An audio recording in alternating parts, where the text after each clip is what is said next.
আমাদের রুমের থেকে জাস্ট বেরিয়েই সামনে দেখা যাচ্ছে প্রচুর পপলার গাছ। আমরা লে এয়ারপোর্ট থেকে আসতে গিয়ে যতটা কম গাছ দেখেছি, এখানে এত গাছ দেখে ভালো লাগছে। আর সামনের পাহাড়গুলো সব রুক্ষ, একদম ন্যাড়া পাহাড়, একটা গাছপালা নেই। আর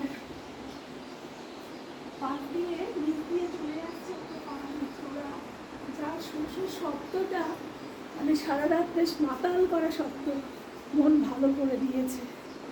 আর বাম দিকে এদিকে দেখা যাচ্ছে সাদা পুরো বরফে ঢাকা চূড়াগুলো।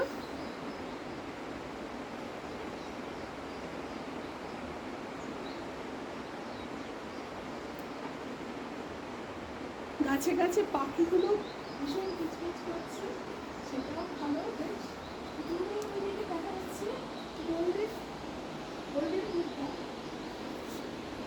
আর তার উপরের পাহাড়গুলো অল্প অল্প বরফ আছে।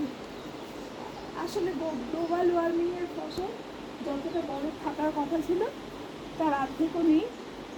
শীতল মরুভূমিতে এসে আমরা রীতিমতো ঘামছি। আর এপাশ দিয়ে দেখা যাচ্ছে আর এদিকে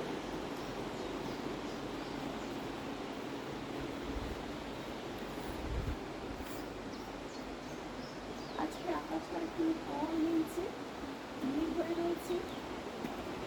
আর এখানে শান্তিস্তূপ রয়েছে, এটাও দেখা যাচ্ছে। ওই যে কোথায় গেল শান্তিস্তূপ, এটাও দেখতে যাব। ঝোড়ার আওয়াজটা জাস্ট মন ভালো করে দিয়েছে। সারা দিন রাত এই নিরিবিলি পরিবেশে ঝোড়ার আওয়াজ আর পাতার সরসর শব্দগুলো খুব ভালো লেগেছে। আর সামনে প্রশস্ত একটা ছাদ ছিল, এই ছাদে বন্ধুদের সাথে আসলে আড্ডাটা ভালোই জমতো। আর এটা হচ্ছে আমাদের হোটেলের সামনের দিকের অংশটা, এখানকার প্যালেসের অনুকরণে তৈরি।